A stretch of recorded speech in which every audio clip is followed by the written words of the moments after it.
Sir Amaravati మళ్ళీ capital అవడం వలన చాలా మంది హైదరాబాద్ లో ఇన్వెస్ట్ చేసే వాళ్ళు అమరావతికి వెళ్ళి పెట్టుబడి పెడుతున్నారు. సో ఈ టైంలో హైదరాబాద్ రియల్ ఎస్టేట్ లో పెట్టుబడి పెట్టడం మంచిదా కాదా?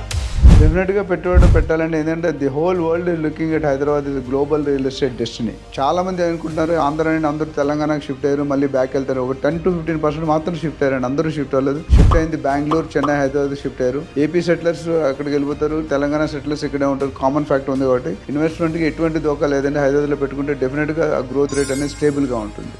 సార్ కొన్ని ఏరియాస్లో ఫర్ ఎగ్జాంపుల్ నారక్రామ్గూడ లేకపోతే కోకోపేట్ ఈ ఏరియాస్లో ఒక ఫ్లాట్ 8,300 స్క్వేర్ ఫీట్ చెప్తున్నారు. అది హైపా భూమా పర్లేదా, ఇన్వెస్ట్ చేయొచ్చా? కోకాపేట్ 100 కోట్లు అనేది ఫస్ట్ హైప్ అండి మీరు అడిగిన దానికి. ఎందుకంటే కోకాపేట్లో అన్లిమిటెడ్ ఎఫ్ఎస్ఐ ఇచ్చారు గవర్నమెంట్. దానివల్ల ఏంటంటే అంత హై రేట్ ఉంటే కాస్ట్ వస్తుంది. It depends upon the builder, project, specification and amenities.